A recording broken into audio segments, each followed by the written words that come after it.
bertentangan dengan nafsu manusia, karena itu diingkari. Makanya bahkan termasuk ayat itu, kalau kita kan sekarang memahami ayat itu kan hanya tulisan yang ada di dalam kitab ya. Yang dimaksud ayat itu adalah tanda-tanda kebesaran. Jadi bukti kebenaran itu ayat. Jadi kalau dulu para rasul mengatakan ayat itu bukan hanya kalimat yang ada di dalam kitab suci, surat berapa, surat apa, ayat berapa, bukan hanya itu. Tapi ayat itu adalah tanda kebesaran Allah. Tanda kebesaran Allah bisa macam-macam. Tanda kebesaran Allah misalnya bumi yang awalnya gersang, lalu ada hujan, lalu tiba-tiba tumbuh tanaman, itu tanda kebesaran Allah. Semut yang sedemikian kecil, otaknya di mana, pembuluh darahnya di mana, ya kan? Kalau dia encok gimana ngeretek gegernya, itu kan tidak tahu kita. Tapi itulah tanda kebesaran Allah. Sampai misalnya ikan paus yang sebegitu besar, atau jerapah yang sedemikian besar, ingat loh ya, kenapa leher itu pendek, dan itu akan mempermudah perintah dari otak ke seluruh tubuh melewati saraf-saraf dan tulang sumsum belakang itu mempengaruhi kalau lehernya panjang. Itu makin jauh, makin lama itu ada jarak untuk perintah itu. Tapi ternyata oleh Allah ilmu pemahaman itu tidak berlaku ketika Allah menciptakan jerapah, gitu loh. Jerapah itu kan panjang banget, hampir 2 meter lebih itu. Apa ini? Lehernya itu lebih 2 meter lebih itu. Kadang bahkan ada yang sampai 3 meter. Nah, itu ya apa? Perintah dari otak ke seluruh tubuh itu. Ya. Impuls listrik yang itu gimana caranya? Bahkan yang paling berat adalah karena yang bertugas memompa darah ke seluruh tubuh itu adalah jantung. Maka sekuat apa jantungnya paus yang sebegitu besar untuk memompa darah ke seluruh tubuh yang juga sedemikian besar? Energi apa yang dipakai? Nah, itu juga tanda-tanda kebesaran Allah. Bahkan seandainya sama melihat seluruh daun yang ada di muka bumi ini, dari sekian miliar atau sekian miliar mungkin, atau ratus juta jenis pohon, itu tidak ada yang satu pun warnanya sama loh. Jadi klorofil atau zat hijau daun itu tiap daun beda itu. Makanya ada yang sampai kalimat tergantung sing ngecat Lombok gitu. Yang ngecat warna cabai itu aja udah beda-beda. Ada cabai yang warnanya merah tapi nggak pedes belas, ya. Ada cabai yang warnanya hijau kecil, pedasnya setengah mati. Ada yang cabai warnanya nggak jelas antara merah dan hijau. Nah, ini tanda kebesaran Allah. Yang kedua, tanda kebesaran Allah yang disebut mukjizat, atau tanda kebenaran yang dilewatkan para nabi rasul untuk membackup misi kerasulan. Membackup misalnya Nabi Musa bisa membelah lautan, ya, Nabi Isa bisa menghidupkan orang mati dan lain sebagainya. Itu tanda kebesaran Allah. Nah, dari 2 tanda kebesaran Allah itu kebanyakan juga sama-sama didustakan oleh manusia.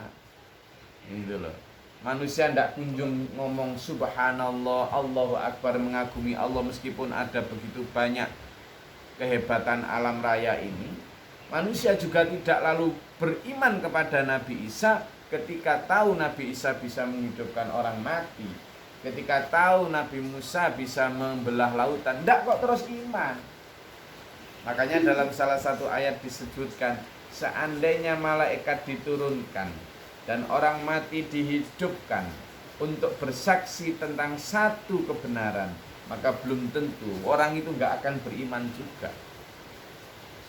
Nah, ini menjadi pelajaran untuk kita bahwa ketika kita mempertahankan kebenaran, itu sudah siap-siaplah untuk didustakan oleh keluarga dekat, oleh masyarakat, sanak kerabat, jangan mundur, gitu loh. Karena memang sejak dulu dalam ayat ini disebutkan a'udzubillahi minasyaitonirrajim afakullama ja'akum rasulun bima la tahwa anfusukum istakbartum wa fariqan kadzdzabtum wa fariqan taqtulun. Sudah berapa sajakah setiap kali ja'a datang rasulun, utusan, bima dengan membawa apa yang la tahwa anfusukum, yang tidak cocok dengan nafsumu, kata Allah. Fafarikong istakbartum, maka kamu menyombongkan diri, mengingkari, mendustakan. Istakbartum. Fafarikon, sebagian dari Rasul itu kadzabtum, kalian dustakan. Lalu fafarikon, bahkan sebagian yang lain taktulun, kalian bunuh.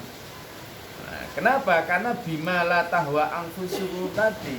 Karena setiap kali datang ayat atau tanda kebesaran atau ajaran tadi, itu membawa apa yang tidak cocok dengan nafsu manusia, gitu loh. Nafsu manusia pengennya tidur tidak diganggu, diajak tahajud. Nafsu manusia pengennya makan terus, diajak puasa. Nah, ayat selanjutnya, ayat yang ke-47, wa idza qila lahum anfiqu mimma razaqakumullah. Nafsu manusia pengen numpuk harta sebanyak-banyaknya, diajak sama Allah dan Rasulnya untuk bersedekah, tidak cocok. Makanya itu didustakan. Maka kalimatnya ketika dikatakan kepada mereka, infakkanlah rezeki yang Allah berikan padamu. Keyword atau kata kuncinya gini gitu, rezeki yang Allah berikan padamu. Berarti rezeki yang padamu itu pemberian Allah. Jangan sok-sokan, dah sekarang karena itu milik Allah, Allah perintah berikan. Kita kan cuma penjaga gudang, gudangnya milik Allah. Kita ini cuma tukang parkir, mobil-mobil itu milik siapa? Allah. Ya sudah, ketika pemilik mobil, ketika pemilik gudang mengatakan berikan, kita itu harusnya memberikan. Tapi apa? Qala alladziina kafaru lil ladziina aamanu anudhimu man law yasha'ullaha ay yasha'ullahu at'amah. In antum illa fi dhalalin mubin. Kata orang-orang yang ingkar itu, kafir jangan diartikan hanya tidak percaya Allah lah ya. Kafir itu ingkar, tidak mau, disuruh infak tidak mau, pelit. Wong ini harta-hartaku sendiri jungkir balik, aku nyari harta kok disuruh berikan orang. Gila apa kamu? Sesat kamu itu, goblok. Nah gitu-gitu ini lah. Kenapa? Dia bilang gini, masa kami mau memberi makan kamu, mau bersedekahi kamu, ngasih harta ke kamu. Kalau seandainya Allah mau ngasih, pasti kamu akan dikasih toh. Itu. Ada memang orang yang seperti itu. Saya pernah itu punya tetangga. Kami itu kan kalau lagi duduk misalnya di dalam rumah, terus lihat ada orang di luar sana, mbah-mbah yang sedang gotong genuk. Sama tahu genuk ya? Genuk itu apa? Ini loh, gerabah yang untuk wadahnya air zaman dulu itu kan nggak ada tandon, nggak ada plastik ya, genuk itu. Nah itu kan genuk besar-besar, mulai dari yang ukuran kecil sampai ukuran besar itu, ya kan? Itu bikinnya nggak mungkin dengan ngantuk, besar. Nah itu kadang digotong, itu biar bisa gotongnya, ngek gitu, sampai berat gitu sampai. Nah itu jalan bisa berkilo-kilometer itu untuk jualan. Padahal labanya tidak seberapa, bisa jadi satu gerabah cuma 10.000, 15.000, padahal tidak karuan itu. Loh, kami seringkali melihat gitu itu kasihan, lalu kami beli. Tapi ada orang yang melihat fenomena itu ketika kita saman belilah itu tetangga itu. Dia bilang gini, kenapa? Ya persis ayat ini. Itu kan memang sudah pemberian Allah. Dia kerjaannya gitu, ngapain dikasihani? Gitu ya. Jadi kerjaannya gitu, dia memang ya harusnya begitu juga. Ngapain? Jadi orang ini memang ya hidupnya hanya untuk cari itu. Tapi itu tadi, apa yang diceritakan Quran ini di zaman sekarang ada. Padahal orang itu Pak Haji loh. Pak Haji duitnya miliaran, sawahnya hektaran, gitu. Haji itu tangga saya ini. Kerjaannya memang mengembangkan uang. Nah, tidak ada rasa empati, jangankan ke empati, jangankan simpati aja loh, tidak ada. Karena menurut dia itu normal saja. Maka dia mengatakan di sini gitu, kepada orang-orang beriman, anudhimu man law yasha Allah at'amah, anudhimu man law yasha Allahu at'amah. Ngapain kami harus kasihan? Ngapain kami harus bersedekah? Kalau memang Allah mau berkehendak ngasih dia, ya ngasih dia lah. Jadi kepada orang kelaparan, kepada orang kesakitan, kepada orang dalam penderitaan, itu buat dia tidak perlukan apa. Itu memang sudah, karena Allah memang begitu, ya sudah begitu.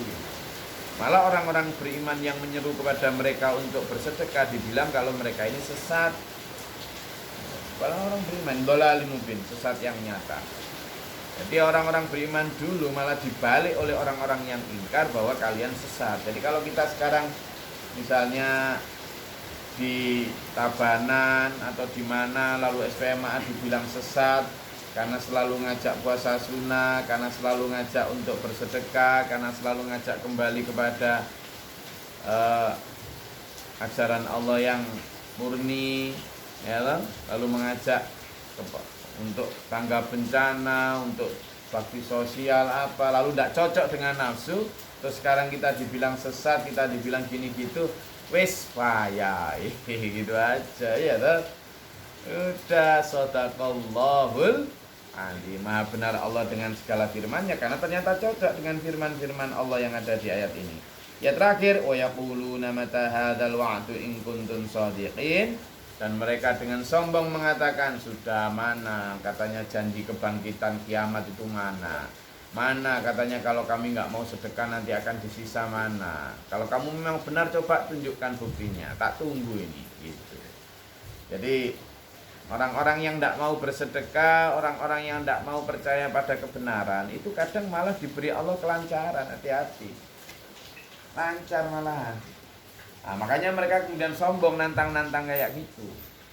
Jadi belum tentu orang yang selalu lancar rezekinya, karirnya bagus, jarang sakit, itu belum tentu orang-orang yang diridhoi Allah loh. Bisa jadi itu istijrat, bisa jadi itu memang malah menumpuk alasan untuk menambah siksa, baik di dunia maupun di akhirat. Naudzubillah min dzalik. Ya, di sini disebut ma baina aidikum wa ma khalfakum. Jadi hati-hati. Itu diri kita sendiri. Hati-hati. Itu ada yang mau ditanyakan, silakan.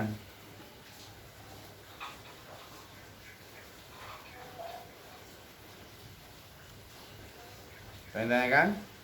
Ini kok saya dengar yang speakernya nggak dimatiin, kayaknya lagi nata-nata piring gitu. Kayaknya mau syukuran ini, iya nata-nata piring klotak-klotak gitu ya. Memang kalau pagi-pagi gini itu enaknya ngaji itu sambil di depannya ada kopi hangat, terus ketan penuh dengan kelapa gitu, memang lalu ketannya itu masih ngebul gitu kan, aromanya mantap.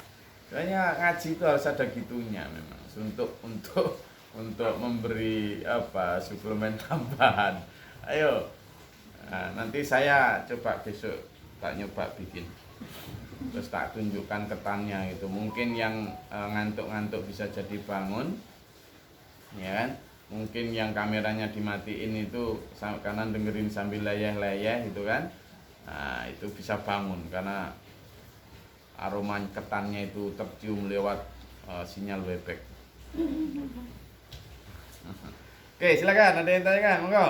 Jadi ayat ini bercerita tentang pertama, kebenaran selalu didustakan meskipun sudah ada tanda kebesaran Allah.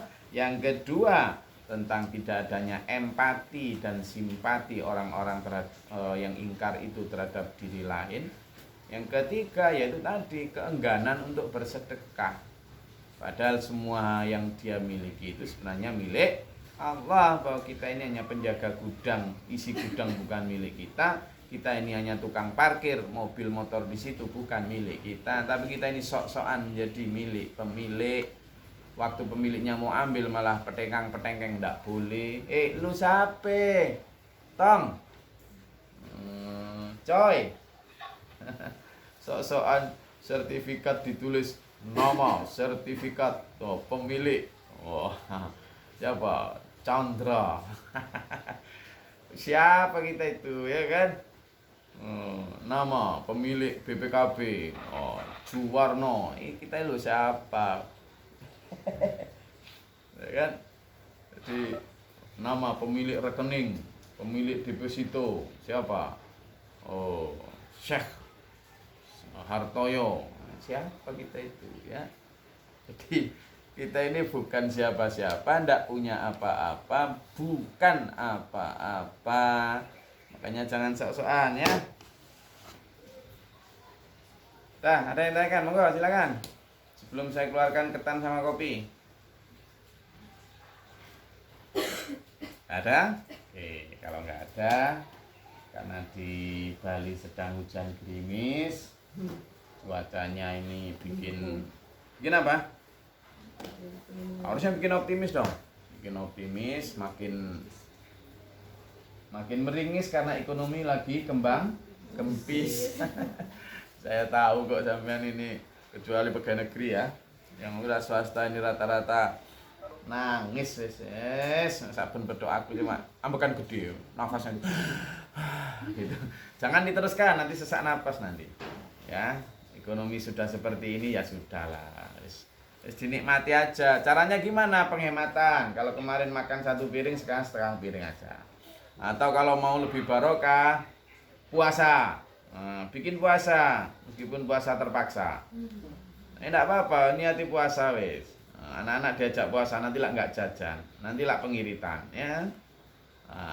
Terus yang pengiritan lagi, coba sampai yang ibu-ibu atau bapak sampai akhir pandemi nggak usah beli baju, nggak usah lihat Shopee, Bukalapak, Lazada, Blibli, nggak usah. Meskipun di situ sudah ada bebas ongkir, poin-poin, nggak usah dilihat. Ini pandemi. Kalau mau belanja mobilnya Pak Jo aja enggak apa-apa. Kasihan. Kan? Dah, yang bapak-bapak juga gitu. Kurangi yang ngerokok berhenti. Oi. Langsung menutup muka langsung. Itu. Yang ngerokok itu berhenti. Loh, sudah pernah berhenti loh, karena lingkungannya itu lingkungan orang-orang yang akhirnya balik lagi, dikurangi, sudah itu penghematan, ini waktunya begitu sudah. Ya, penghematan lagi, caranya dengan mengurangi trip-trip tidak penting, perjalanan tidak penting kurangi. Tuh, kenapa? Karena kadang kita ini seringkali keluar masuk, bang pakai motor, jangan pikir itu nggak biaya. Kalau enggak untuk silaturahmi yang penting, kalau enggak untuk kerja, kalau enggak untuk kepentingan yang sifatnya emergensi, sudah mending berhenti, ya kan? Jadi itu hal-hal yang kecil tapi dikurangi gitu. Anak juga gitu, kasih tahu. Yang selanjutnya biaya pulsa dikurangi, banyak untuk ngaji gini nih daripada untuk hal-hal yang enggak penting itu. Jadi sekarang masa kayak gini, nggak usah nangis, cup. Ya, bapak-bapak yang jenggotan, ibu-ibu yang sudah keriputan, nggak usah nangis. Wes, sekarang waktunya optimis. Memang kuasa Allah diberi kita kayak gini supaya apa? Supaya kita ini belajar memahami bahwa ketika ada itu banyak bersyukur. Alhamdulillah. Selama ini mungkin kita kurang bersyukur. Makanya dikasih Allah kayak gini. Insya Allah besok Maulid Nabi saya diminta untuk jadi penceramah tunggal di Masjid Polresta Denpasar. Kemarin dikasih tahu juga, kalau bisa Gus nggih topiknya tentang pandemi ini. Saya bilang iya, pandemi ini adalah refleksi kita untuk waktunya bersyukur dan bertafakur. Minta ampun sama Allah. Kenapa mungkin kemarin kita ketika dikasih longgar kita kurang syukur. Dan ketika dikasih longgar bentuk syukur kita ya gitu-gitu aja. Padahal bentuk syukur itu selain alhamdulillah lewat lisan, juga alhamdulillah lewat hati dan tindakan. Apa tindakan syukur? Anfiqu mimma razaqakumullah. Itu bentuk syukur. Nah selama ini kita mungkin enggak ya, sama diambil Allah. Coba kalau kemarin enggak punyanya atau habisnya harta itu karena bersedekah lah enak. Sekarang sama enggak kan? Habisnya harta karena mantap mangan tabungan. Ya kan, makan tabungan. Kalau kemarin misalnya sebelum kayak gini lalu banyak bersyukurnya dengan banyak bersedekah lah enak sampean. punya catatan, meskipun habis-habiskan, tapi di sana enggak habis, berkembang terus, gitu kan? Sab'a sanabila. Wa min kulli sumbulatin sab'a sanabila mi'ata sab'ah. Nah, ya. Mi'ata habbah. Nah, jadi nanti jadi 100, jadi 700 gitu. Tapi kalau sekarang kayak gini, kemarin di mie pelitnya tengah mati, begitu ada pandemi, sampean jadi mie makan mie terus tiap hari. Tuh. Gak dapat apa-apa. Makanya sekarang ayo kita cerdas dalam memanage keuangan kita, cerdas dalam memanage ekonomi kita, ekonomi dunia dan ekonomi akhirat, supaya nggak jadi ingkar kayak ayat ini, ayat 47 ini, ayat 48 ini, orang-orang yang nanti menyesal itu. Makanya supaya nggak menyesal ya, supaya ya penghematan apa aja tadi, kurangi makan dengan puasa.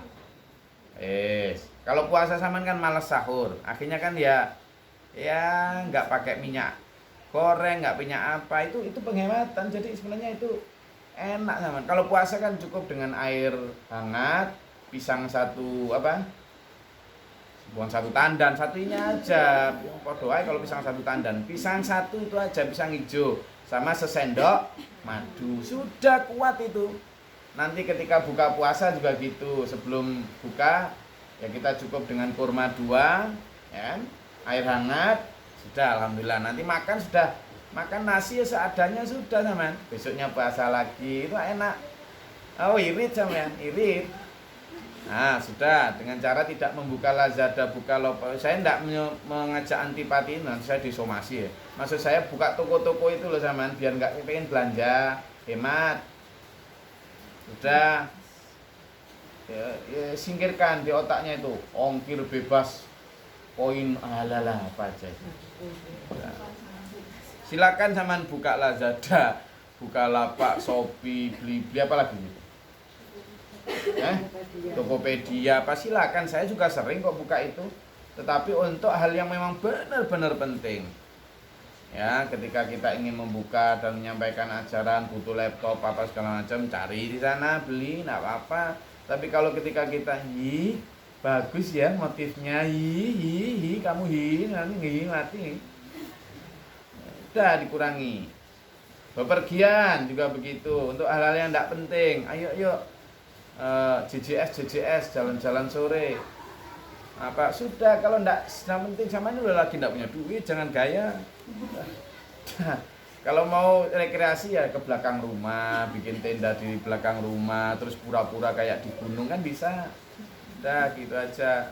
Pulsa juga dikurangi, kalau enggak hal-hal yang penting banget, enggak usah ngechat ini, ngechat itu, komen ini, komen itu. Nge-like apa? Nge-like fotonya GG aja, ada selesai. Kan? Wis ya, kurangi wis lah, enak sampean. Kan? Tuh, saya rasa itu tips-tips untuk kita. Dan yang terakhir tipsnya survival.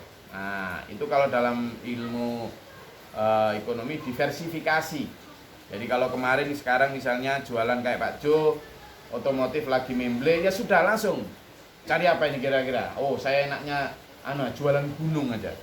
Nah, misalnya jualan pulau, kok banyak pulau nganggur tak juali, misalnya gitu. Kan? Jualan kambing, tidak Mahfud, kok nggak laku karena banyak orang mengurangi pangkat sate. Wah, ini jualan apa ini? Nyari gajah aja. Nah, misalnya gitu. Jadi pokoknya segera wes. Jualan tempe Mas Samsudin misalnya, kok sekarang agak kendor. Wah, kayaknya orang lagi males banget tempe, cari gerai. Karena gerai itu kan, ikan gerai itu kan bisa dimakan berhari-hari. Asal asin gitu aja ditaruh lagi, besok dicep lagi. Mungkin gitu loh. Jadi sekarang ini para staf TPU di sini juga lagi begitu. Lagi memang selalu begitu sih. Itu macam-macam ini. Mas Mizan selain jadi guru sekarang udah mulai jualan laptop. Saya kaget itu tadi malam itu. Saya tanya, "Mas Hari, sekarang jualan apa?" Mengsa. Jualan apa? Laptop. Wah, jadi Mas Hari udah tahu sekarang iCore 7 generasi 6. Ini yang sudah pakai SSD apa HDD, udah tahu sekarang. Wah, sangar ya, masuk di dunia IT, mau ngalahkan Bill Gates. Jadi itu, kalau Mas Sulaiman misalnya untuk order jaringan listrik sepi, ya sudah jaringan apa kayak itu loh. Ya, selalu positif, nyari ide-ide baru baik untuk ekonomi dunia maupun akhirat. Semoga Allah memudahkan kita ya, memberi kita kelancaran usaha yang halalan thayyibah untuk kepentingan dunia sampai akhirat nanti. Amin. Allahumma shalli wa sallim wa barik ala Muhammad. Allahumma fil muslimin wa sunnatul muslimin wa fil akhirat. Allahumma qina bi nadil afina kana fa lana tabarik rabbina syarra ma qadaita. Astaghfir wa atubu ilaika. Assalamu alaikum warahmatullahi wabarakatuh. Allahumma da'ana al-bala wa qadana fina wa jinn. Rabbana amanna faktubna ma'a syahidin. Rabbana la tuzigh qulubana ba'da idh hadaytana wa hab lana min ladunka Rabbi a'udzu bika min hamazati syayatin wa a'udzu bika rabbi an Rabbana hab lana min azwajina dhurriyyatan qurrata Rabbi ighfir li wa la fi wa la min azwajina dhurriyyatan qurrata